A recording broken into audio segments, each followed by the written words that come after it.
next topic is about Git Stash. So this is also another important topic in Git module, and we'll see how to handle the remote repositories. Like here in our case, it is GitHub repository. Next, we'll be seeing how the use cases, some real-time scenarios using Git or GitHub. And apart from that, we'll be seeing other tools like how this GitHub can be replaced with the GitLab or Azure repositories and AWS code commit, Bitbucket. Like this, apart from GitHub, what are the other distributed version control system available in market and how we can use it? On that perspective, we'll have a discussion so that it will be giving you some broad idea about using GitHub repositories. And another important thing is we are discussing about the GitHub and Git and all, right? It is promptly used by the developers to maintain the version control system or to manage the source code. Then what is the role of DevOps team here? What will be your role, responsibilities of DevOps team? Because we are working for DevOps profile. So we are not going to create any Java programs, or we are not going to make any code commits, or we are not going to, define this branching strategies or handling the merge conflicts and all. But still, why we should learn about this Git and GitHub? What will be your roles and responsibilities here? So on that perspective, we'll be discussing about some real-time things. And we'll be talking about your CI/CD implementations. So first we'll discuss about Git Stash. So when we talk about Git Stash, right? Git Stash means it is used to save the uncommitted changes to a temporary area. So for example, consider I have created a file and I just added to my staging area. It is not that as soon as I add it to staging area, I have to commit that file, because the commit should happen for any logical unit of task. We never recommend the developers to create commit for each and every line of code they do. Let's say, for example, consider I want to create one program. So I will create one file, and in that file, first I will try to define the program. Very first function, whatever I want to create, I'll create the function and I'll try to test that function. Like this, if I want to create 5 functions in a program, I will first take care of the very first function and perform all sort of validation. If that function is completed, then I want to create one logical unit of commit point there. Similarly, if I complete the thorough testing for my function 2, I can create another logical commit point. So it is not like while writing a function for each and every line, you should add it to a commit. It is not a best practice. So on that perspective, if I save anything to my staging area, it happens as in a very frequent scenario. Most of the time it happens. Consider I have a repository 1 and currently I'm working on one particular feature.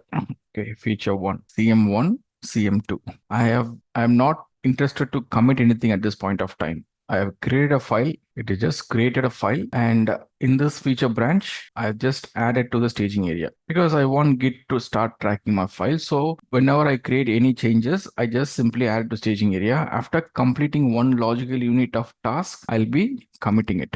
So till I execute a commit command, the changes will be maintained in my staging area, right? So while I'm working on the staging area, if I get any new requirement, like there is some hotfix changes, there is some production issues, or I'm just requested by other team or my team lead to focus on some other feature, some other repository itself. So if there is a case, I have to leave this work as uncommitted changes in this feature branch, and I need to switch to some other branch like ad hoc branch, something like this. Chances are there, right? While we are working in the current repository in a particular feature, if the changes are not yet committed, so in such situations, right, your Git cannot handle these changes within that feature branch itself. It is not recommended to switch to any other branch if the working tree is not clean. So that is the reason we always use one command called status command.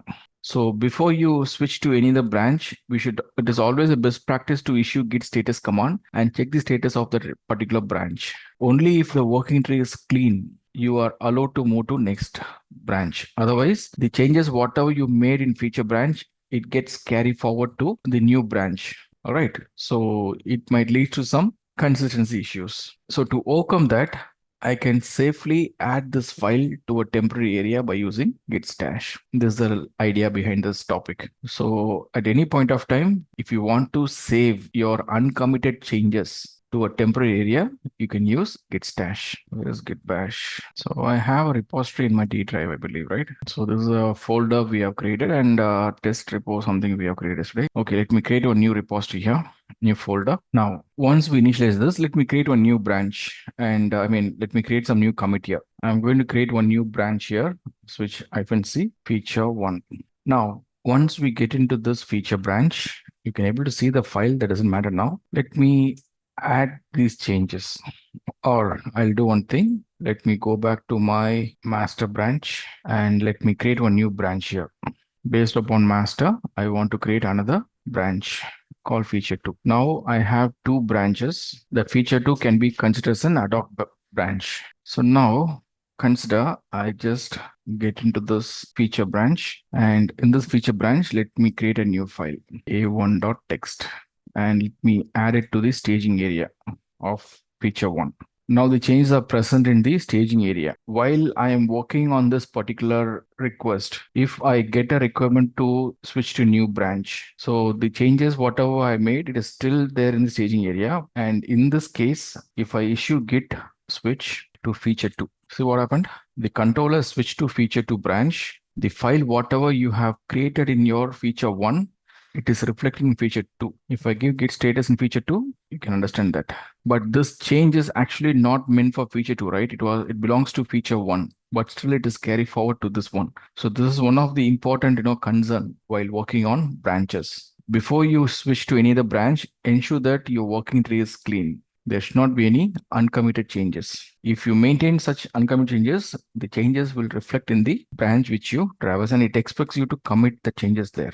So if you commit something in this thing without proper knowledge, because already it's available in your staging area of feature 2, without proper knowledge, if you simply execute your add command to any other file, and if you commit, means this a1.txt also will get committed to feature 2, which will definitely lead to some data integrity issue. So to overcome this, right, what I'll do, I have to go back to my feature 1, and here I need to decide what can I do with this. If I'm okay with the changes, I can commit and switch, but I'm not in a position to commit it because my logical unit of work is not completed. Without proper testing, I don't want to create any commit point here. So how we are going to handle the situation means I can safely move this to a temporary area, right? So there is a command called git stash save followed by the message. Any stash message you can give for what purpose you're using it. This is for a1.txt. I am creating a stash entry for this a1.txt. That's it. So now it has saved the working directory and index on this feature 1 based upon this message. Now if you say git status, your working tree is clean.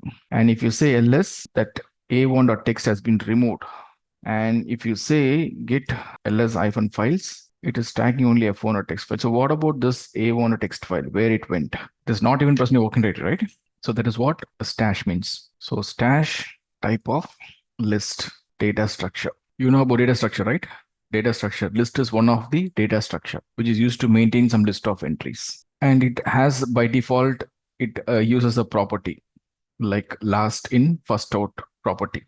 When which element enters the last, that element will exit first. Like that, it uses the last in, first out approach. That's all basic thing. But apart from that, if you want, you can able to handle from some random data also. Like from in between, if you want to pick up any element also, it's possible. So what you can do here is you can simply use git stash save followed by the message. It is always recommended to use the save message so that it will be easy for it to recognize for what purpose you stashed it. And once you stash the entry, if you want to get the list of stash, there's something called git stash list command. So when I run this command here, I can able to see the list of stashed entries. So at this point, you can see there's only one entry created. So here is stash @0. That is the index number. Any element you add to the stash list, it will be uniquely identified with the help of this element ID or index number. Let me add one more element, a2.txt file. Add it to staging area. And from staging area, I don't want to commit, but I want to move it to my temporary area. So what I can do, I can simply say git stash save followed by the message. This is created for a2.txt file. Simple. Now, if I execute the stash list command, you can see this a1.txt, which we have added earlier. Initially, it was assigned with index 0. But now the latest entry it uses index 0. So always the index 0 refers to the latest entry in the stash list. That is what the data structure. It uses the last in, first out approach. So this a2.text has been assigned with stash of 0. Similarly, if you add one more element here, let it be for a3.text file, adding to staging area. And from there, I want to save it to the stash list. And if I get the list here, the latest entry has been assigned with 0. Previous entry will be 1 and 2. Like that, it goes on.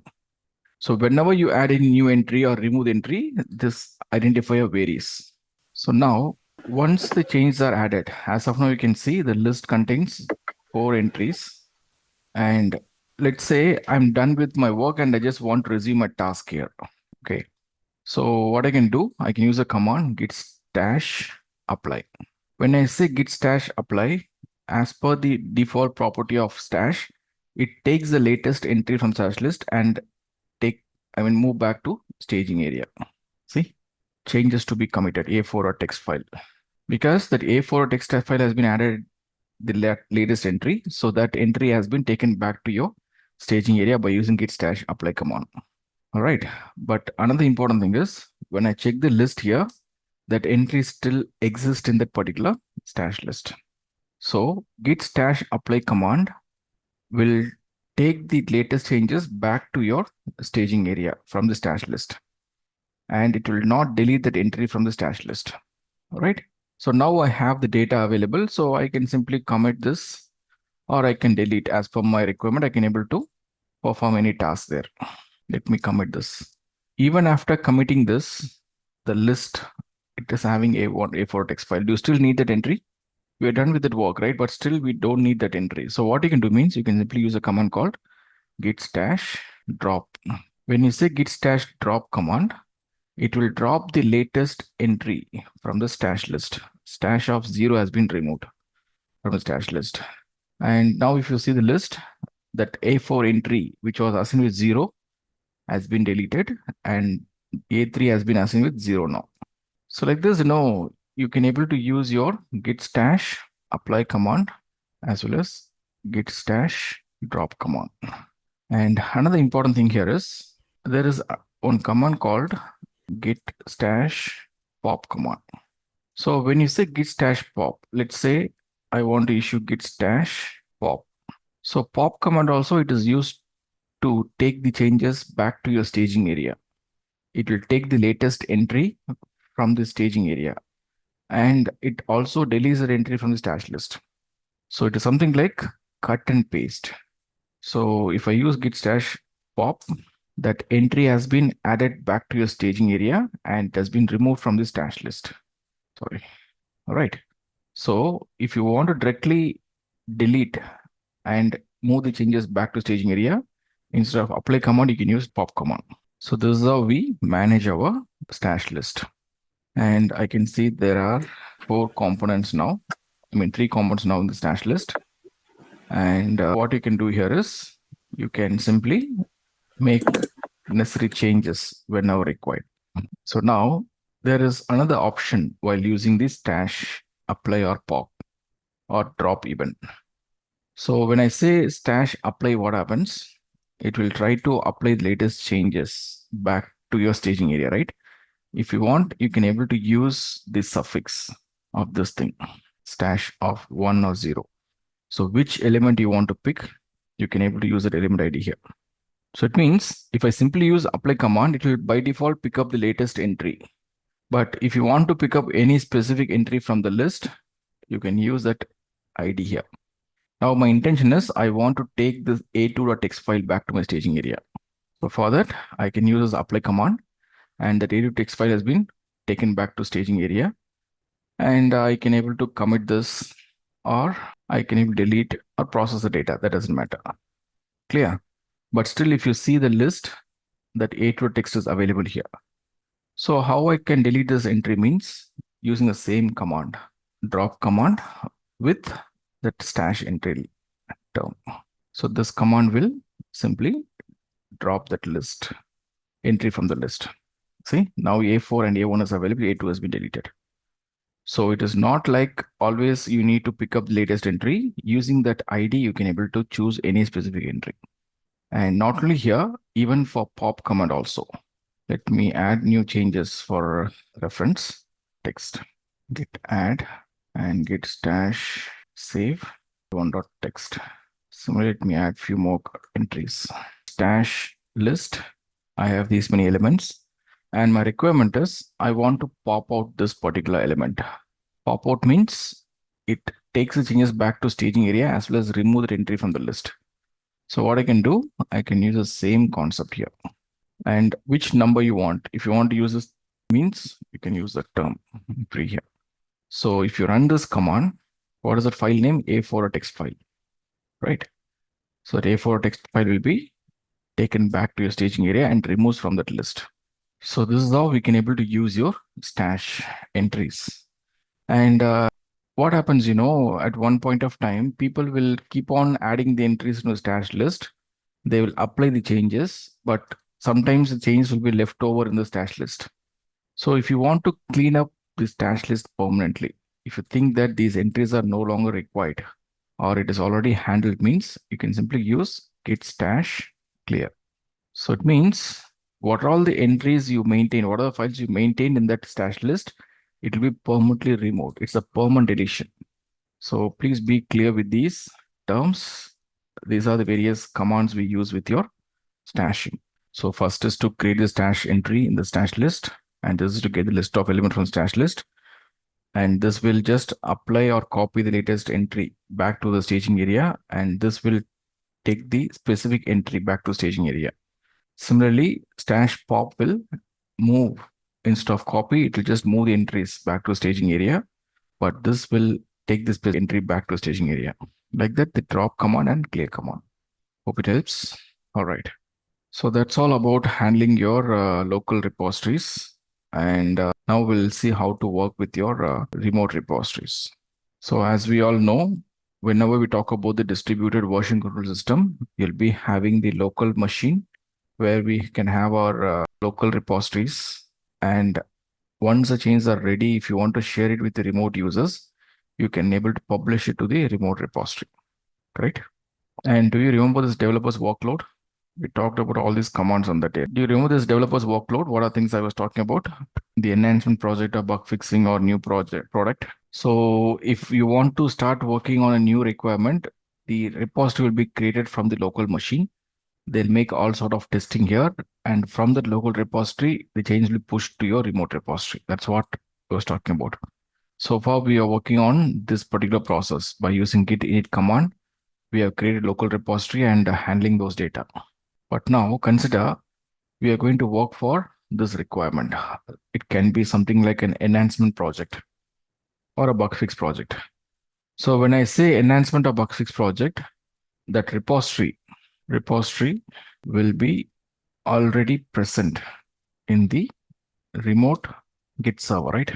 It will be already present in the remote Git server. So what you can do if you want to work, let's say as a developer, if I want to work with any enhancement project, first I have to clone the repository. I have to clone that repository into the local machine. So clone means it is a copy. It's a process of copying the entire repository from the remote environment, remote server to the local machine. And once the changes are updated, you can push it back to the remote server. Similarly, if you want to handle any incremental changes, you can either use Git Pull or Git Fetch command. Okay. So we'll see how to work on it. So in our case, we'll be using our GitHub as a remote repository.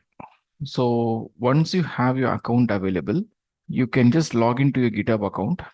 And on top right, you can see something called create new option. Can you see this? Here, if you expand, there is an option to create some new repository.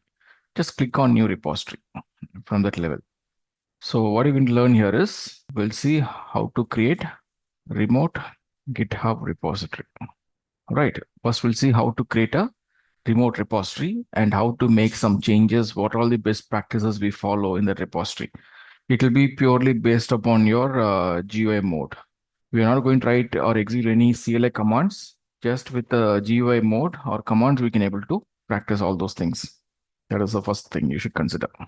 Now, how to work on this means, just go to your GitHub repository and click on new and it will take you to a page where you can able to create a repository.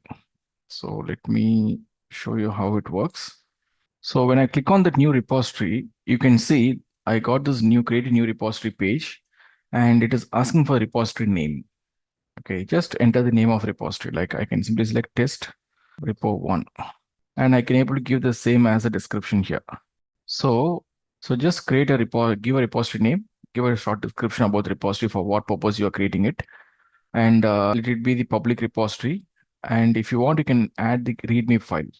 So basically, in a remote environment, whenever you create any repository, you need to maintain proper documentation of the repository for what purpose you're creating it. What are the components you're going to maintain there? How you're going to use the repository? So complete project related documentations will be made in this README file. That is a good practice to have. And also I told you your git ignore should be the very first commit in your repository, right? Whenever we create any repository, it is the best practice to create .git ignore file. Remember? So here they are providing some templates for your projects. Like if you want to create a Java project, means you can choose a template, and based upon the Java project, what are the components you want to ignore, automatically creates one git ignore file for you. All right. So if you want, you can able to make use of it. And at any point of time, you can able to customize that file also. That's not an issue. So if you want to use, you can add it. Otherwise, let it be simple repository with the README file. And simply click on create repository. So whenever we create any remote repository, especially if you're using GitHub, means the default branch name will be assigned as main. In your local Git, it is master. But here in remote, it is main. It is as per their naming convention or standards, they're maintaining it. So once you click on create repository, you can see one new repository has been created by this user. All right. So this repository is having the main branch. There's only one branch called main branch, and it is having this file available here. If you want, you can click on the file name and you can able to read the file content. Everything is possible. Now, once the file is ready, or if you want to make some incremental changes in this particular project, it is always recommended to work on the feature branch. As per the process, we are not supposed to directly commit anything into the main branch. Just create a feature branch and start working on it. So in order to create a branch in your Git remote environment, you can use this option. There is something called main branch name. And here there's a text box, right? Search bar. So you can type the name of the branch like feature 1 and click on create branch. So we are going to create a new branch from master. That's it. So this new branch is just a replica of your main branch. Main is the default and feature is one working branch now. So once you create a branch here, you can able to create any new commit here. So just click on this add file option and create a new file. Specify the file name, anything like this. Add your file content. And once you create your file, you can simply go ahead and save the changes, commit the changes. It'll ask for the commit message. If you're okay with the default commit message, just go ahead and commit it. That's it.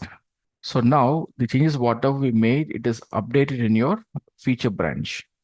And this feature branch is one commit ahead of your main branch now. If you go to your main branch, you cannot see that option. Is that file? The sample file what you create is not available because it is independently created in this feature branch. All right. So now this is what we were doing in our local repositories, right?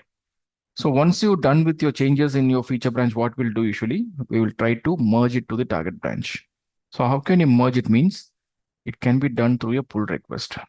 So this pull request is something created by the pull request will be created by the developers and assigned to the reviewer or approver.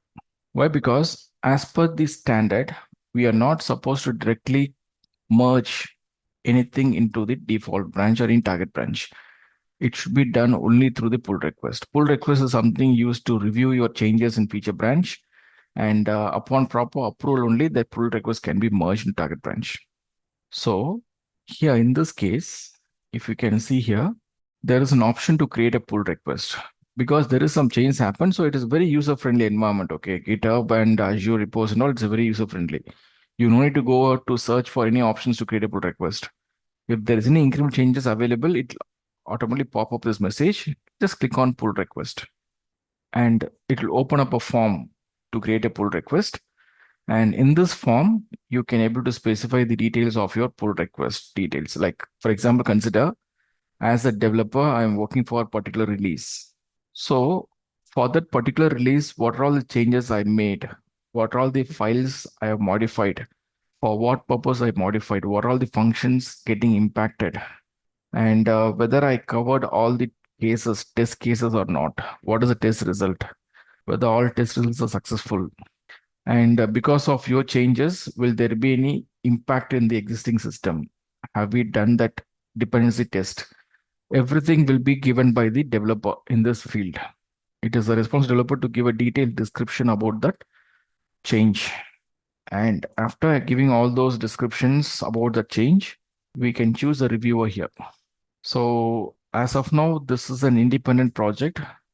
I don't have any collaborators here, but in real-time environment, when you click on this reviewer option, in this text box, if you type the reviewer name, you can able to get that pop-up, that email of the reviewer. The person who's having access to this repository, you'll be getting the email address of that reviewer here. Just choose that reviewer ID. And you can able to assign it by yourself. By default, assigns to you only, because we are going to take response of this changes. So after giving a proper title of this pull request and the description and choosing the reviewer, developer will simply click on pull request. Once they create a pull request, see, it is checking for the ability to merge automatically, and even it is checking for the conflicts also. The file, whatever you created in your feature branch, when you merge it to the main branch, will it create any conflict or not? It will verify everything. And you can see there is no conflicts at this point of time. So reviewers can able to review the changes. Like, this is the reviewer panel actually. Okay, so they can able to check the commit details. So what are commits they made, and what are all the files modified? Like, for example, in my case, I've created temp file 1, and these are records I've added. So like this, as a reviewer, I can able to review the changes whatever made by the developer. And if I'm okay with this, I can simply approve it.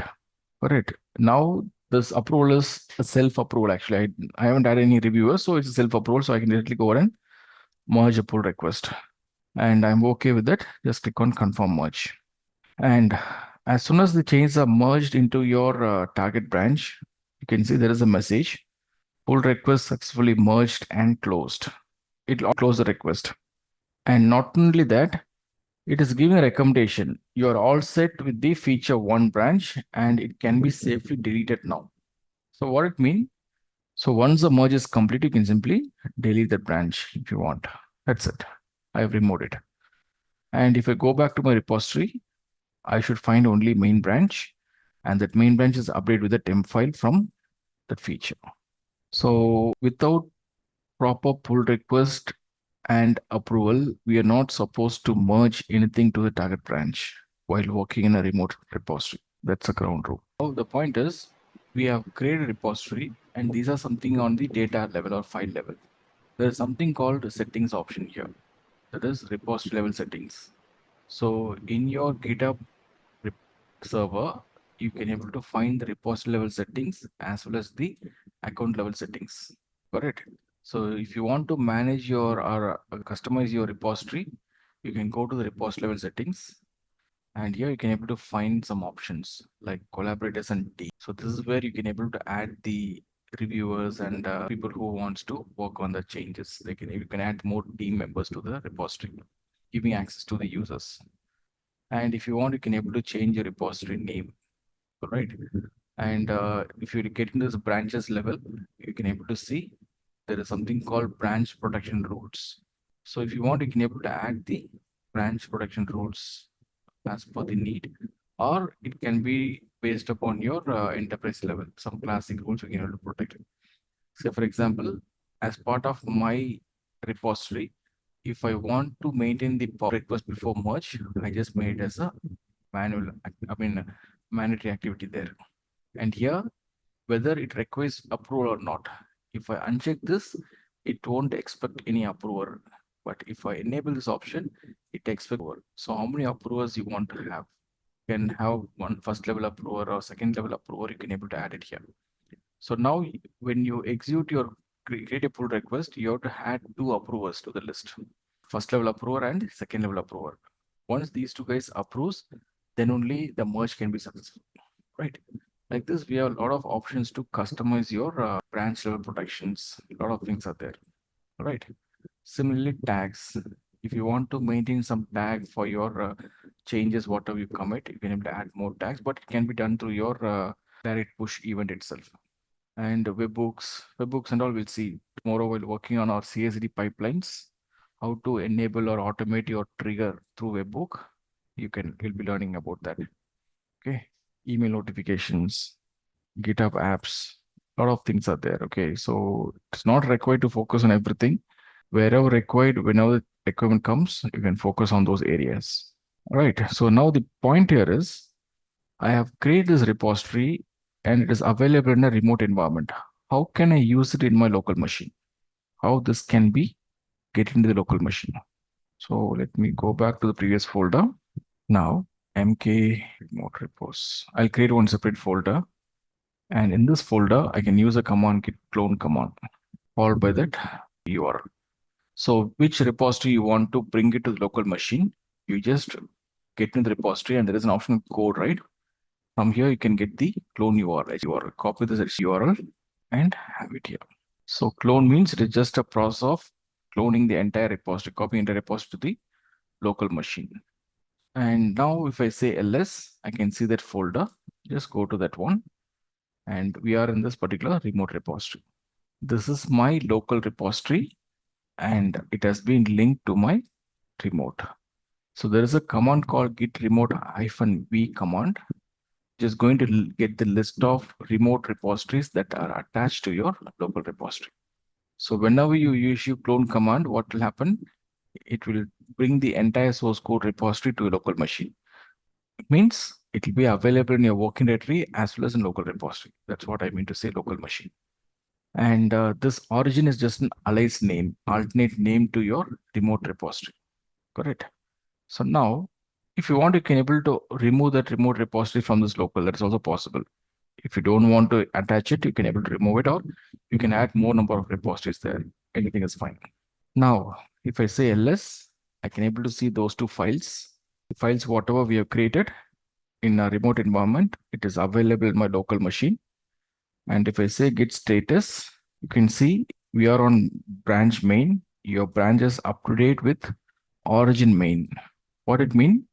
Origin means it is a remote repository. Main is a branch in the remote repository. So your local main branch is up to date with your remote main branch. It is up to date now. Similarly, if I say git log one line, can you see? This is commits. What all the commits happen in that repository?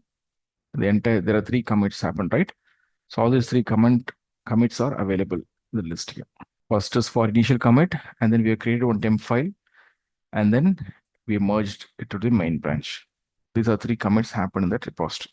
Now, what we can do here? You can do anything. You have a repository available in local machine. If you want to work on the repository, what we'll do?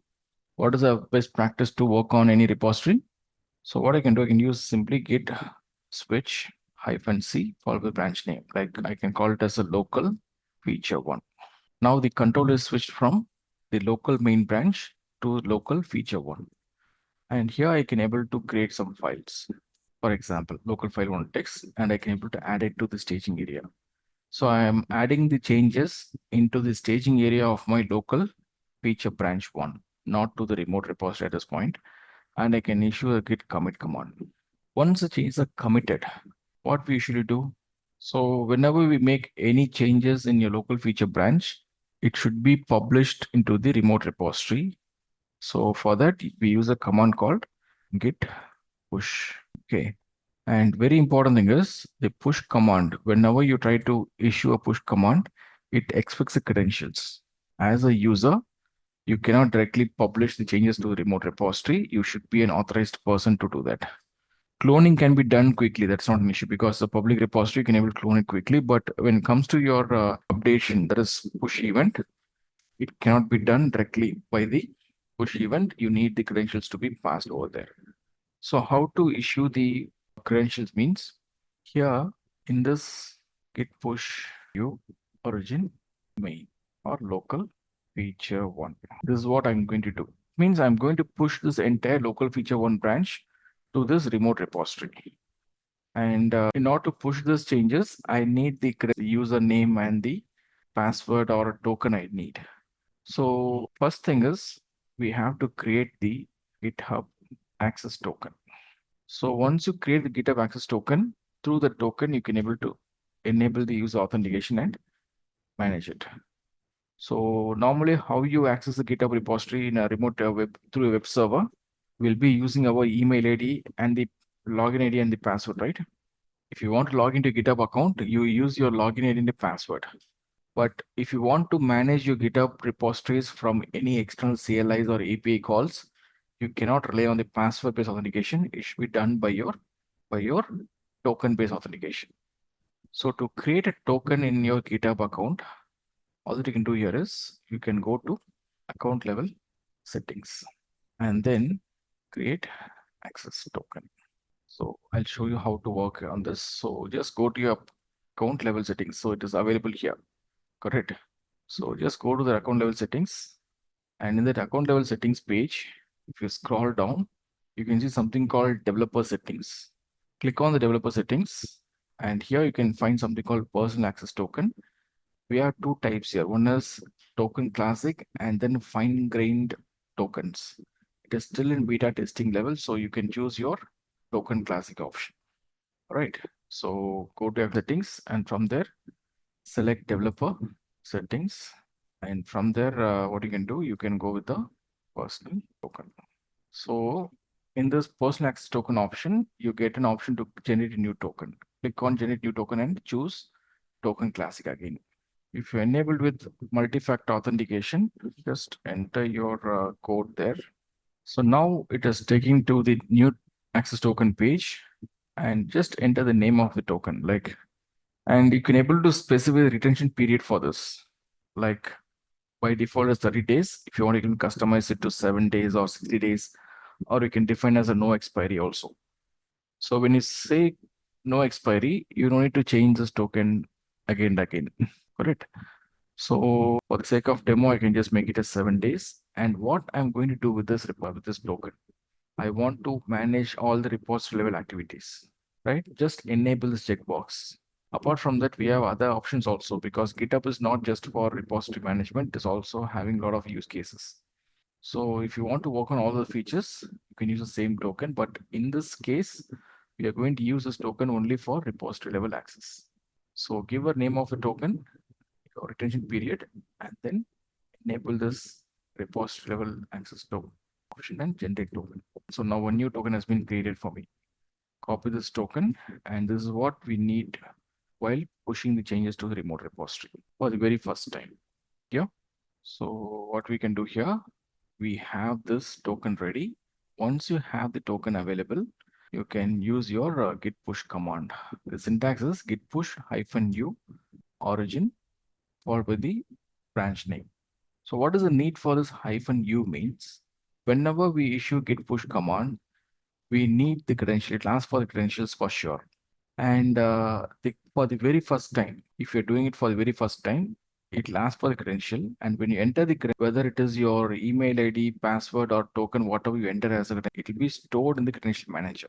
In my case also, there is something called credential manager, Windows credential manager. And if you go to the Windows credential manager here, you can see some credentials already saved. I was working on Azure repositories, code commit, and this GitHub, right? So this is the credit which I have saved earlier. If you want, I can remove this. So I removed my GitHub credential from my, what is it called? Repository here. Credential manager. And when I execute the command, push command, see, it is trying to search the credential from the credential manager. It is not present. So it is giving a pop-up asking for the credential. So here I have two options. Either I can click on sign in with the browser, and I can able to enter the credentials through browser and login, or I can able to sign with the code. When I sign with the code, right, it just asks for the token, the user ID and the token, whatever we generated here. So just enter the token, it will allow you to log in. Or if you already logged into the repository, the credential will be stored in the browser history, browser cache, right? So if you see here, if I simply click on sign in with the browser, it immediately opens one new tab. It enabled my access through this browser cache. And now my login is successful. It has execute the push command. So there are two options. Either you can able to use it from your browser cache, or you can enter your token generated. So whenever you update your credentials, it will be saved in your credential manager. Now, if I refresh this, I should able to see the credential manager available here. GitHub credential manager just updated now. Easy. So going forward, it won't ask for credentials. I can able to use -u option to push those changes to my remote repository. So now, as part of this push event, it has created a new branch in my remote repository. So if I go to the remote repository, where is it? One, right? So if I get to the remote repository here, you can see a local feature one has recent push minute ago. So if I use this branch list, I can see the local feature one is available now. Easy with this local file one. It is updated as a new branch. In my main branch, it does not have any clue about it. So what I can do now, if I want to merge it to main branch, we can create a pull request and fill all the required details of the pull request form, everything. And if you want to add your approver list and create a pull request now. And as part of the pull request, it will verify this data integrity. And if it is okay, to merge it, confirm merge. That's it. So now the changes are merged into my main branch. I haven't deleted the local feature, let it be there. So main branch has been updated with the changes. See, now this remote repository's main branch has been updated with this file. In the meantime, if you check your local repository, if I navigate to my main branch here, I don't have the changes available because whatever happened in the remote repository, it does not have any clue here. So at this point of time, this local file one changes considered as an incremental change in the remote repository. So how to handle the incremental changes? Fetch. So when you say git fetch command, it just checks for the incremental changes. If there is changes available, it just update those details in the local repository, and the file will not be available in the working directory. Correct? So for example, if I say git fetch, see, the changes are fetched. Details about the changes has been fetched in the local repository. If I say ls, you won't find the file, but fetch is successful. Now, if you say git status, it will say your branches behind the origin main by 2 commits, and it is expecting you to issue git pull command. So here, if I say git pull, it will actually download that file into the local. And now if I say ls, I can able to see that file available. So this is how we can able to maintain our use your fetch command and pull command in your repository, local repository. And now you can use your fetch command to check the incremental changes present in your remote repository. And once the changes are fetched in the local repository, if you want to bring the changes, you can use your pull command explicitly. Or assume that in my repository, I made some changes. Let's say I have a local feature. I can create a new file here and let me commit this file. So I just committed my local feature one and I want to update my main branch. So what I can do here, this file, whatever I created, what I can do here, it is one commit ahead of your repository. So in such scenarios, all that I can do here is I can able to issue my pull command directly. So when I use a pull command, it just try to update the entire repository into the local repository. Okay. So for example, consider I have some incremental changes, anything for that matter. Okay. Whether it is from feature branch or main branch, it doesn't matter. That's not an issue. So you have some incremental changes available here. And the requirement is these changes are not present in my local machine. So if I say git status, it says your branch is updated with your origin main branch. But if you look into the origin main branch, it is having one commit ahead now. So what we can do here is you can simply issue a command git pull. instead of fetch and pull, I can directly give git pull command. It will fetch the details and then it will update that file entry as well. Easy. So if your intention is just to check for the changes, use git fetch. And if you want to work on those files, you can use git pull and handle the data. Only git pull will update the files in the working directory. Easy. And another important thing here is there is a command called git remote -v command I used. So this command, git remote -v command, is used to the list of remote repositories that are linked to the local repository. So now at this point, only this particular repository is linked to my remote repository. If you want, you can use a command git remote remove followed by that origin. That link will be remote actually. If you want to detach your remote repository from this local repository, you can simply say git remote -v. Sorry, remove origin. That's it. Origin is alias name. By using alias name itself, you can detach it. So it happens most of the cases, okay? Like I have a repository and I just cloned it from my remote environment. And I just want to work on it independently, okay? I don't want to establish any other connection. So I can simply work on the disconnect mode. So I can simply remove it from my environment. And if I want to add it again, I can use a command, git remote add command, followed by that alias name and your repository URL. That alias name can be anything, okay? If you want, you can give origin or origin1. It depends upon requirement, you can able to add it. So at any point of time, if you want to add or remove your remote repository link, you can able to have it here. And sometimes what happens, we'll be working on multiple platform. Like I was talking about Azure repositories. The local repository, whatever I've created, assume that this is my local repository, and I want to commit this to my GitHub as well as to my Azure. So I can say origin as one GitHub repository and origin one can be my Azure repository. Like this, we can able to attach more than one repository to your local repository. And using alias name, you can able to handle the data or any query. Fine. So these are all things you need to consider while working on your Git clone. So the idea is very simple. If you want to work on any enhancement or bug fixing project, issue git clone command, bring the entire source code repository to local machine, make some incremental changes and push it back to the remote. And in remote environment, do not push the change directly into the main branch, push it to the feature branch with proper pull request, then you merge it into the main branch. Matters. Okay. Now, if it is a new project altogether, what we do usually, if you want to work on a new project, in that case, you can't expect the remote repository, right? Because everything starts from the local machine. Upon thorough testing, we'll create one empty remote repository and push it to the empty remote repository.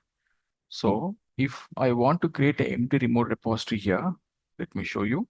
Just go to that repository level account, click on new repository.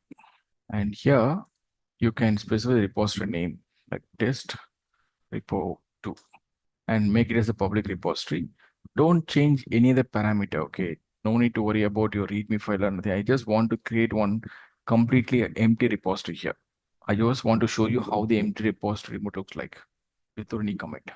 If you add this file and other stuff, it will create one commit point. I don't want to use a commit point here. So just one empty repository I want to have here. Now, just give a name and make it as a public repository and create one. So this is how your empty repository look like without any commit. And they're giving you some recommendation how to update your repository.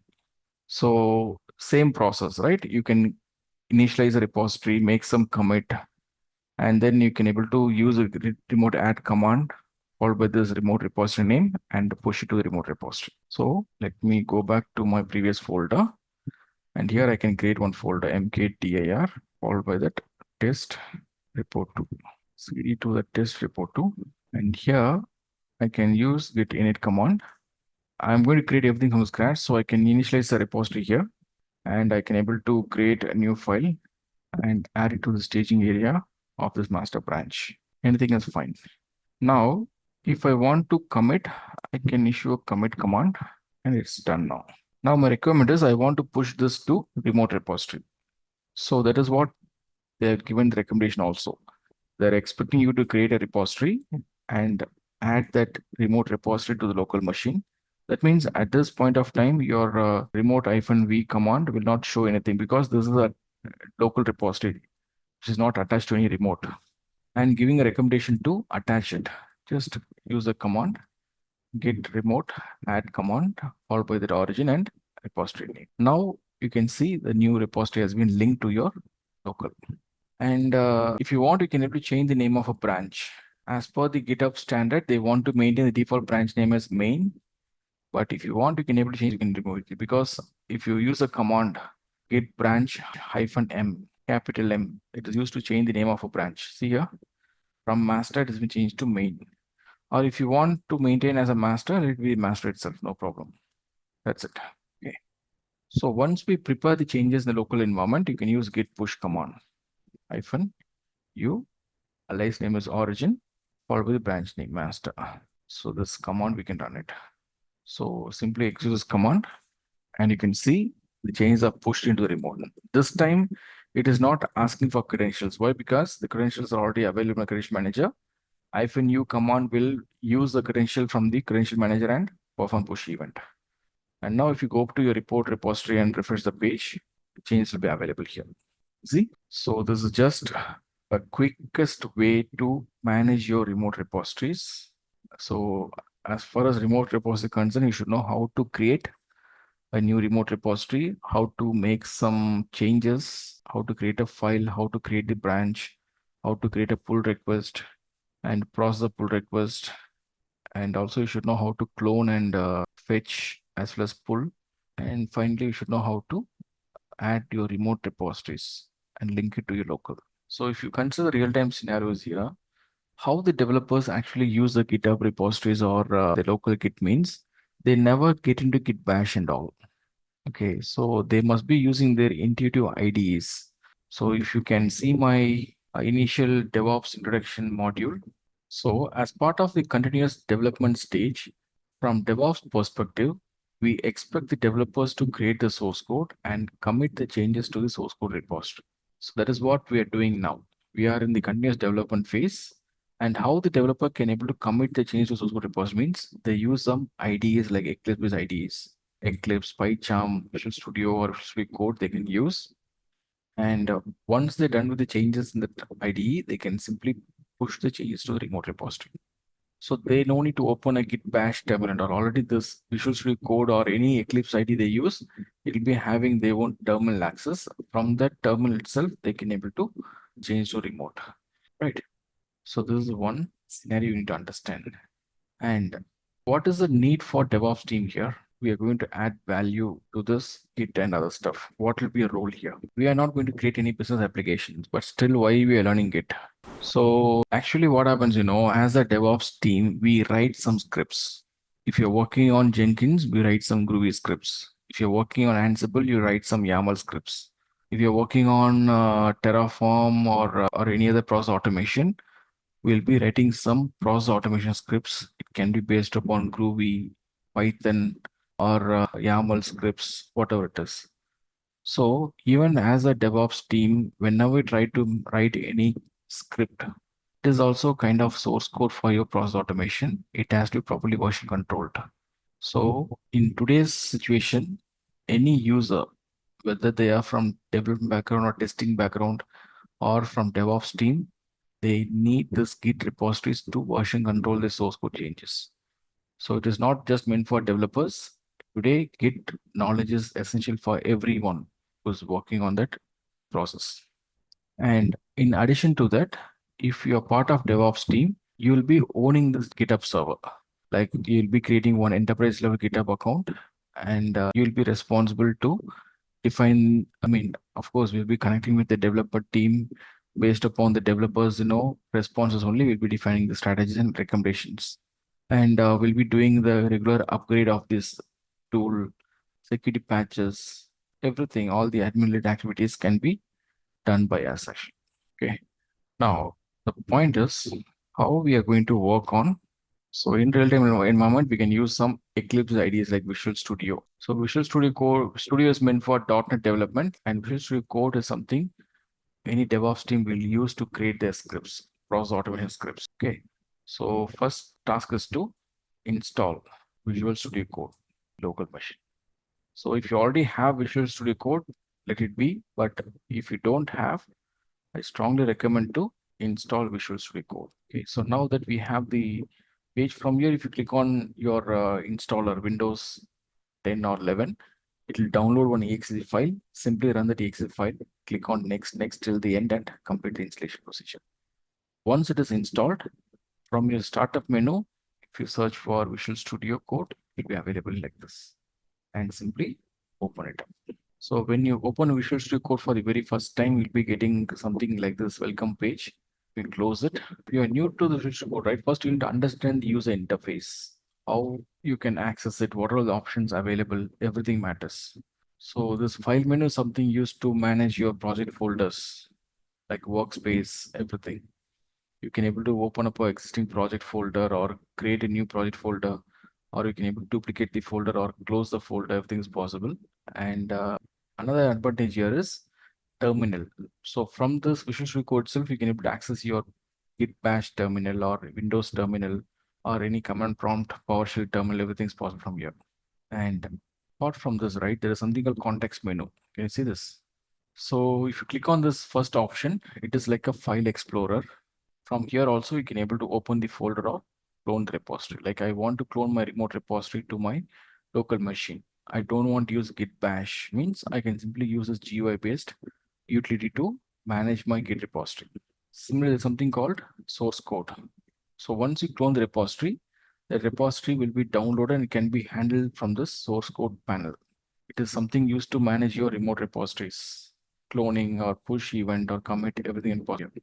And something like debug and run, it is used to debug your programs like Java or something. If you have enabled the debugger, you can able to use this feature. Now, the next thing is about the extension. So this is something very much important because Visual Studio Code is just an IDE. It's an integrated development environment for developing the code. But these extensions are going to add more value to your IDE. Okay, it is like a plugin through which you can interact. Let's say if you want to work on YAML scripting, just search for YAML and you can see we have some YAML extensions available and it is official from Red Hat. So what is the need for this means if you use this plugin or extension, it will help you to open up the file in a default YAML editor and it allows the developers to quickly code the change, make the code changes. It will automate the script generation. It will fill the scripts. It will check the syntax errors while you type the program. Everything is possible from here. Similarly, if you want, you can able to check with your Java programs. We have a Java editor available, right? Maven for Java. And it can be your Terraform. Tomorrow, if you want to work on Terraform, you can install Terraform extensions. Or not only here, if you want to work with Azure, you can able to manage your Azure resources from here itself. Or we have something called AWS. You can able to interact with AWS through AWS CLI from here. Like there's a lot of options available to add additional features to your Visual Code. So depends upon requirement, just select that extension and click on install button. This once the extension installed, you can able to access it from this tab here and start creating your utilities. Easy. So this is what we do basically. Once you install Visual Studio Code, just go to the extension field and search for the desired extension and install it. Easy. So what we'll do here is we'll see how to use your Visual Studio Code to interact with your GitHub repositories. Okay. So just go to your file first from the file menu, or you can directly go to your source control. So from here, you have an option to clone a repository, right? Just click on clone repository. It'll ask for the clone URL. So if you want to clone it from the GitHub repository, just click on that option, clone from GitHub. Okay. So, or you can directly enter that URL. Like for example, the URL is something, this one, right? Let me take this one for now, and I can enter that URL here.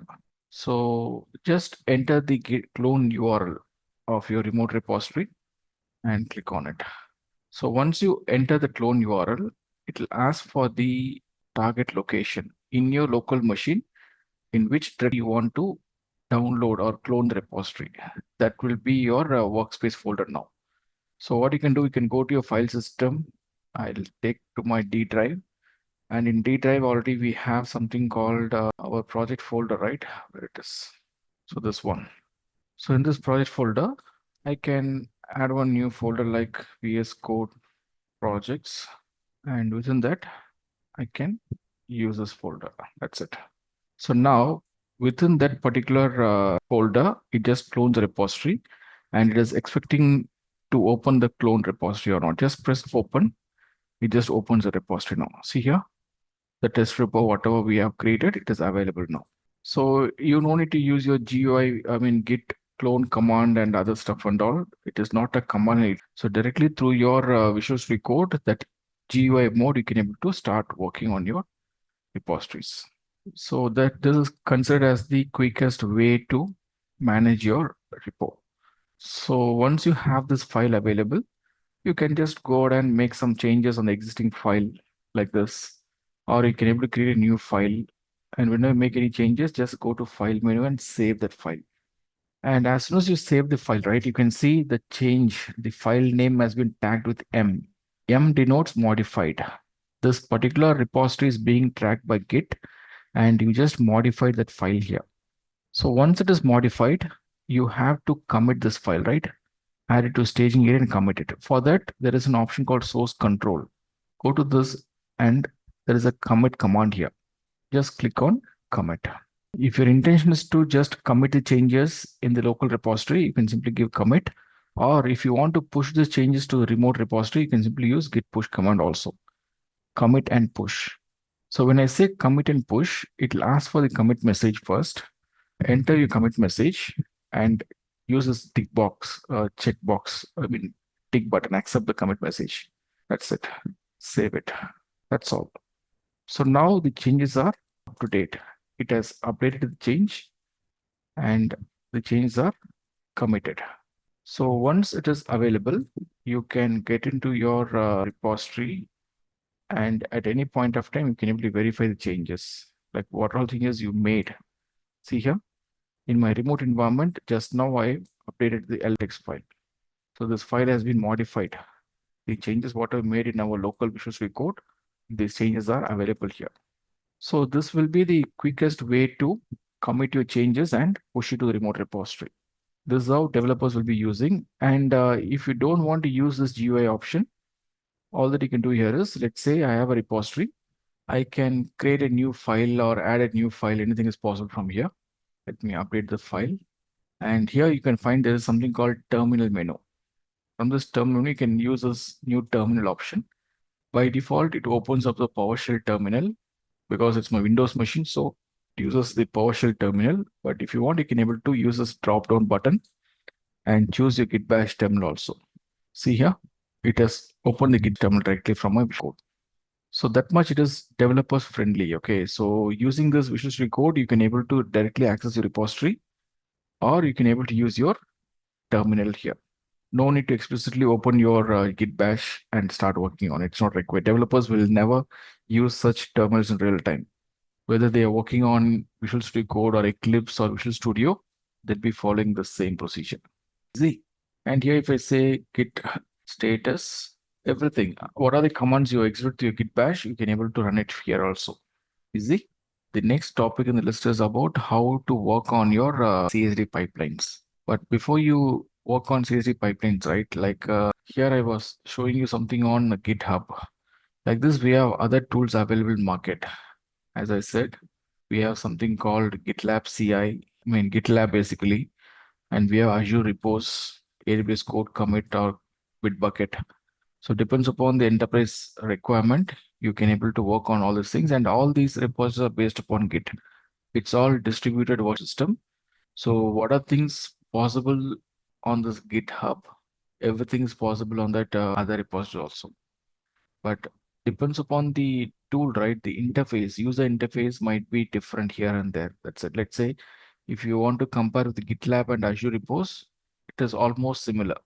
But if you consider AWS code commit means, it will be different. The user field, the work user interface will be completely different. But underlying concept, everything is same.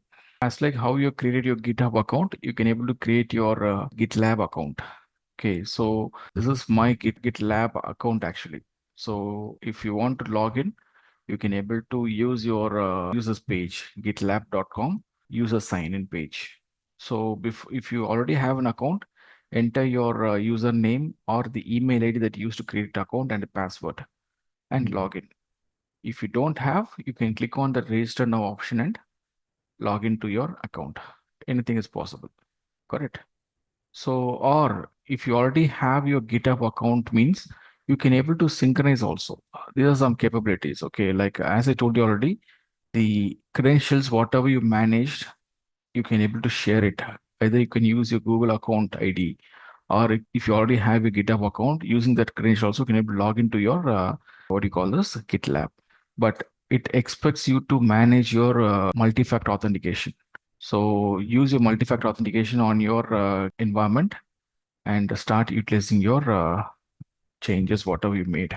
So same process, as I said already, your Git-based remote repositories, the functionality, everything is same. Whenever you create any repository, you can able to create a repository, you can able to import the repositories, you can add the same Git commands. So if you work on GitHub using the same procedure, you can able to work on GitLab, Azure repos, or code commit, everything is same. Only thing the interface varies, that's it.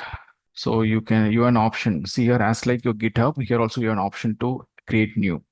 If you click on this create new button on this GitLab, once your account is created, if you get into this option page, you have an option to create a new project.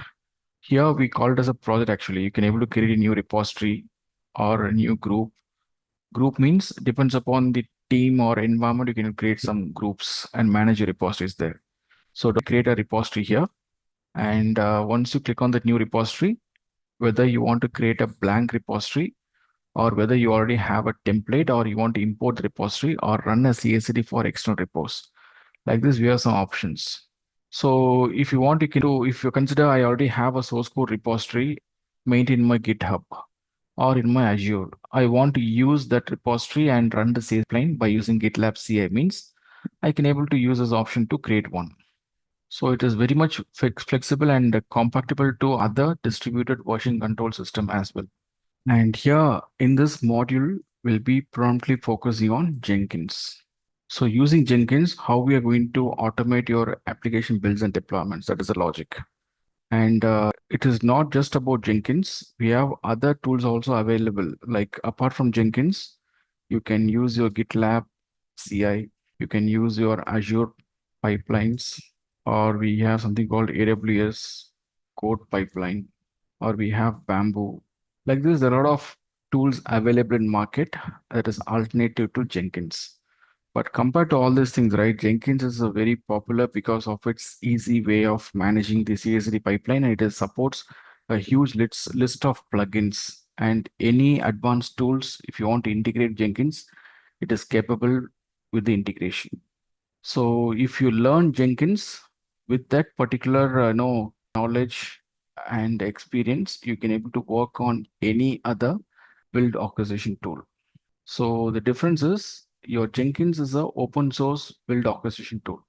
Doesn't require any licensing or any other product level upgrade and all, license upgrade and all. But if you compare it, if you consider your GitLab CI and all, right, there are some enterprise level editions available, and Azure pipeline, AWS code pipeline, all it is a completely managed service. You need to pay some extra dollars to avail those services. You see, Jenkins is a open source tool. So any DevOps resource should have Jenkins knowledge to build their applications and automate the builds and deployments. And if you want to explore, if you want to, on real-time perspective, if you want to explore more, or apart from Jenkins, which one you want to choose means, I strongly recommend you can go with Azure Pipelines. It is a managed service, but still it is having very good scope and value in market. I'm just giving you for your future references.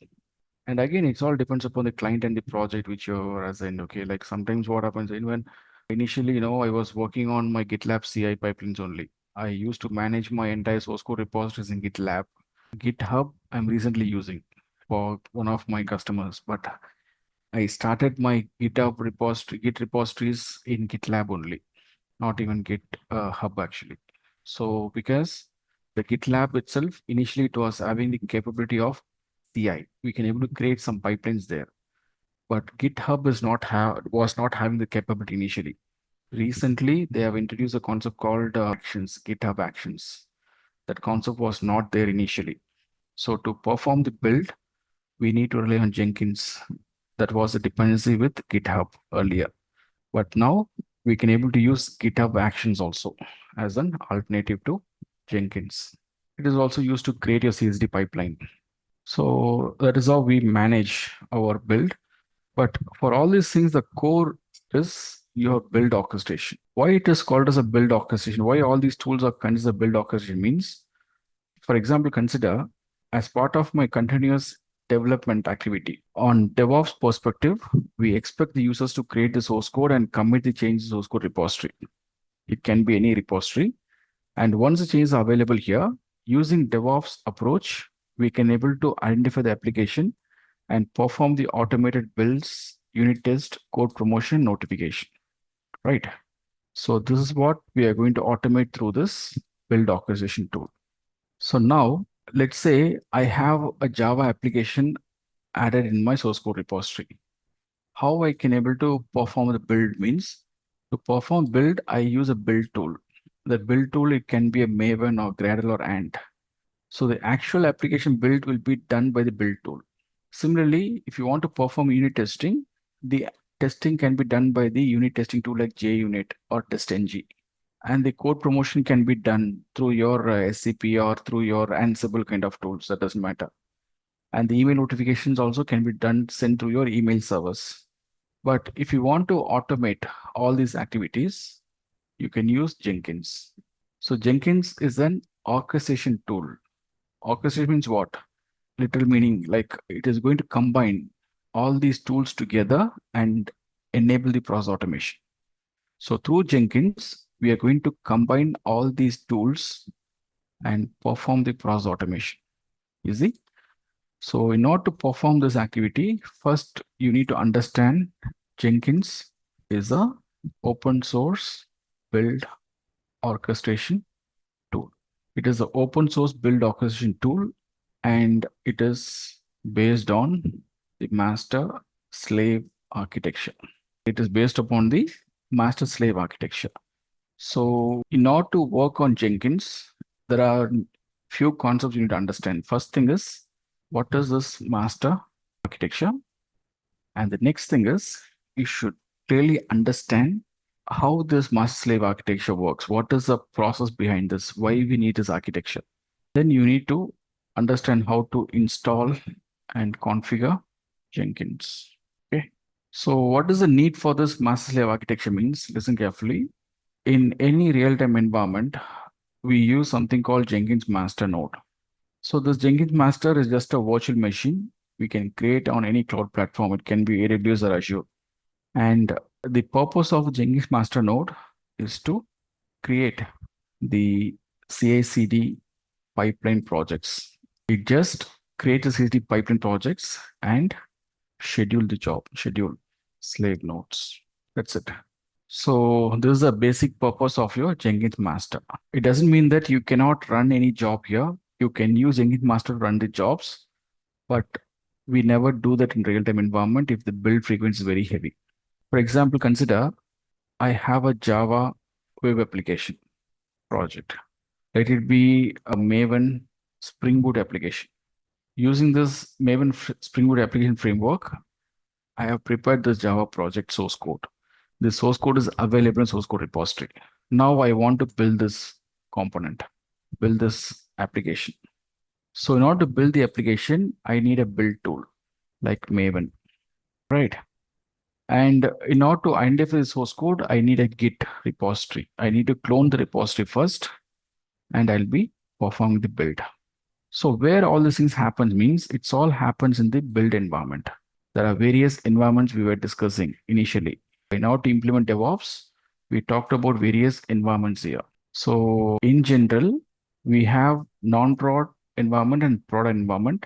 And under non-pod, we have something called dev environment, build, and then test environments. So dev environment is something used by the developers. It is completely owned by the developers to create the source code. Like using Visual Studio Code, if I create a source code, means this is my dev environment. Here I can create the source code, and once things are ready, I can push it to the remote repository. And from there, I want to bring the code to my build environment. And here only I'm going to perform the actual build. You see? So in this case, we'll perform the actual application build and create artifacts. So which tool is responsible to create, perform, build, and create artifacts means we use a build tool called Maven. So using Maven, we can able to build and create the artifacts. And once the changes are ready, you can able to promote to QA environment. That is a code promotion activity, and notify the users. So point here is, if you want to perform the build, you need to install these build tools in the build environment. If you consider your Jenkins master as a build environment, you have to install those tools here. If you consider the Jenkins master node as a build server, you have to install the build tools in that build server, in this master node, so that I can able to perform build and create artifacts. If you are working on just a Java application at enterprise level, and if the build frequency also is very less, means you can very well install your Jenkins build tools and perform the build in the master node itself. But at enterprise level, there'll be different types of applications. Like there'll be an application, Java application team, .NET application development team, Python-based applications, Node.js, Angular. Like that, there'll be different types of applications. Each and every application will be having its own tools to build. Consider at enterprise level, I want to work on .NET projects, Java project, as well as Python and Node.js. So I need to install 4 different types of build tools in this master node, and I need to create my application build and artifacts. So if you dump all these tools in one machine, definitely it will decrease the performance of this machine. Correct. The CPU utilization will be very heavy, and the memory utilization will be very heavy, as well as even if there is any issue, let's say your Java application is getting corrupted, application build is not working properly. Because of that, your Python application or application will get into issue. You cannot build it actually. So that leads to some single point of failure. Correct. So to overcome this issue, what we do here is we'll go with the mass slave architecture. So what I can do, I can set up a Jenkins slave node. After all, this is also VM I can create here. So assume that this is meant for build Java application. Similarly, if I want to build a .NET application, I can have one more. Like this, I can able to create any number of slave nodes. This is for my Python application build. Let it be like a .NET build. Can be for my Angular or Node.js.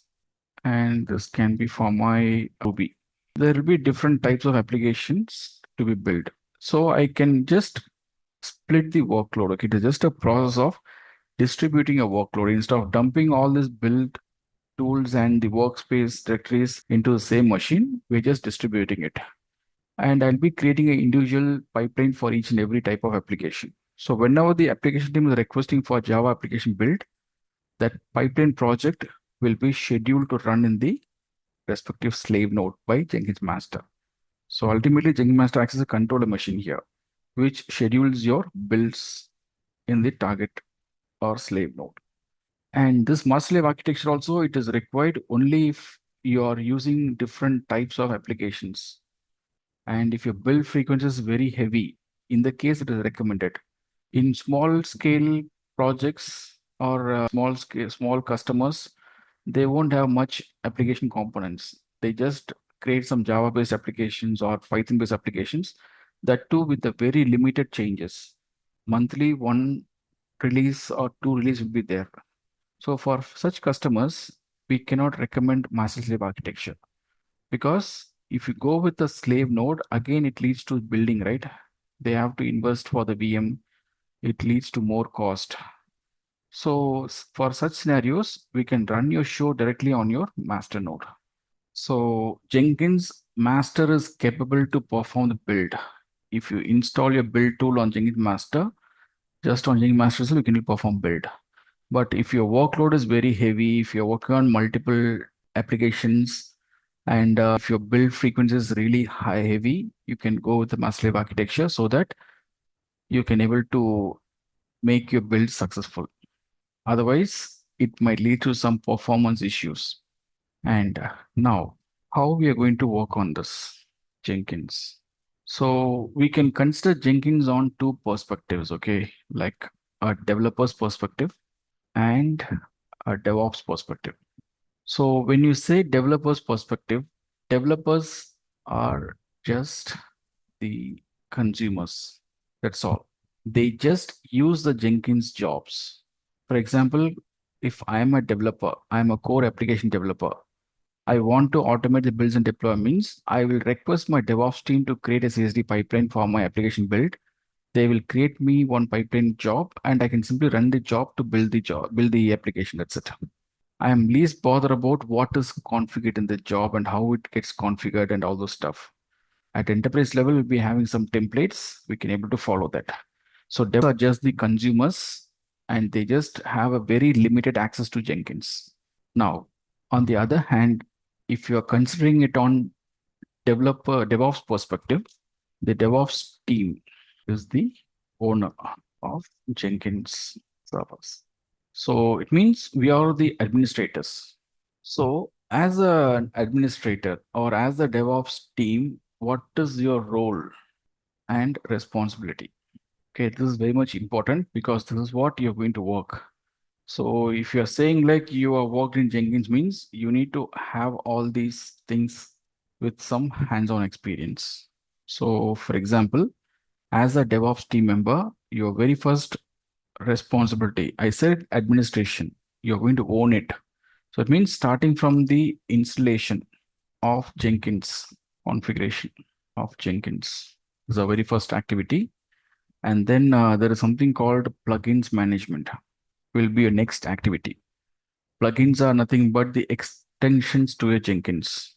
Some additional features can be managed through plugins.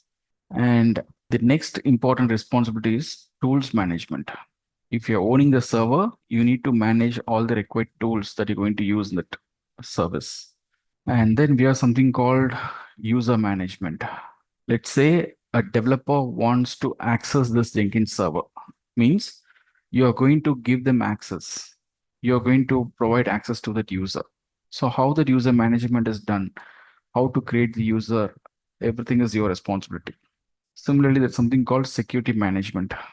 So this means the Jenkins security management. So consider I have a user created and that user can able to log in or access my Jenkins service. It means we're just giving them access. This user management helps to enable the user authentication. Got it? But the user authorization will be done by this Jenkins security manager. So as a user, what all the privileges he can have, that will be decided and maintained by this security management. That is also our responsibility. And next thing is how we are going to manage your global system configuration. System configuration means consider I have a Jenkins master node. From this master node, I want to connect to any external remote server. It can be my build server, or it can be my QA server, or UAT server, or production servers, or it can be my Kubernetes clusters, anything, any remote server if you want to connect. Or if you want to set up your email notification server or any default properties, if you want to configure, that can be done with the help of your global system configurations. And next thing is about the credentials manager. Credentials. It's again very important task. For example, consider from my Jenkins master, I want to connect to a slave node to schedule the build. So how this Jenkins master and slave is getting connected means we can able to enable the SSH connection, secure shell connection. And to establish the connection, we need the credentials, user ID and credentials, right? So using this credential management process, we need to manage the credentials and it should be safely maintained in a particular environment. And not only this slave node, tomorrow you might be interacting with your Docker engine. You might be interacting with your Kubernetes cluster. You might be interacting with any external web services. So all those things can be maintained and managed through its credential, which is something very crucial for the users to manage. Because if there is any compromise on this, it will create a huge impact in the security of your Jenkins, right? So that is another important responsibility. And all the credentials, whatever we create, Jenkins has a capability to encrypt that and save it in a encrypted form. Now, the next important thing is Jenkins master and slave node configurations. So I was talking about mass slave architecture, right? So it is a responsibility of a Jenkins administrator to set up this configuration.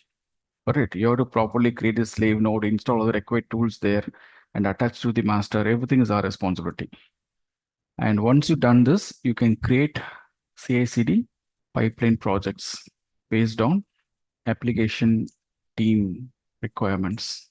Why? Because one application might be on Java based, or another thing will be .NET based, or anything, right? So it depends on application team. Will be creating a CI/CD pipeline. And once pipeline is created, it is our responsibility to onboard that application to CI/CD process. So what are all things developers were doing manually? Like all these activities, they were doing it manually, right? In their agile process. Through DevOps automation, we're going to implement it now. So we have to onboard the application to CI/CD process. Not only this, very important thing is the troubleshooting. So any DevOps resource should be capable to troubleshoot the issues. Let's say I've created the slave architecture, and when I try to perform build, I'm unable to connect to a slave node. If the slave node is not getting connected, it is a response of DevOps team to fix the issue.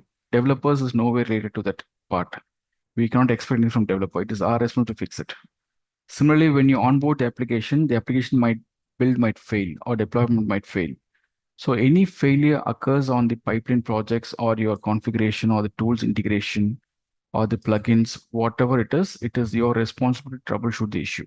So you should know what are the possible issues that might occur. It is a very important thing to do. And then as usual, since it is an admin activity, it is our responsibility to take care of the backup and recovery strategy. Because I'm going to create some CI/CD pipelines. I'm going to install some tools. I'm going to create some users. I'm going to maintain some global system configurations. If I lose my server, if the Jenkins server itself got corrupted, how I can able to preserve these jobs? So we have to define some backup and recovery strategy for that. How to take a backup of that jobs, how to take a backup of entire configuration. Because all these things, right, the servers are very much essential. Let's say this Java build server slave node 1 is being used by the development team for the application build. All of a sudden, if the server is down, their entire build process will be stopped. So it will create a huge impact, right? So even if the server is down, how quickly you can able to create a new server or distribute the workload to other servers. That is what your backup and recovery process. You have to be very clear with that. And that's all, almost. Periodic backup, periodic upgrade of Jenkins and the plugins. This is also our responsibility. Let's say today I've installed Jenkins. I can't run it for lifetime. Once in 6 months, at least once in 6 months, you have to review the latest version of Jenkins. Check what are the new features they have introduced. Similarly, the plugins, whatever you installed, once in 3 months or once in 6 months, compare it with your latest version and understand its capabilities.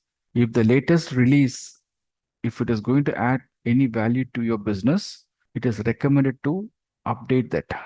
So periodic upgrade also very much important. That is our responsibility. Like this, we have a huge scope or opportunities to work in Jenkins.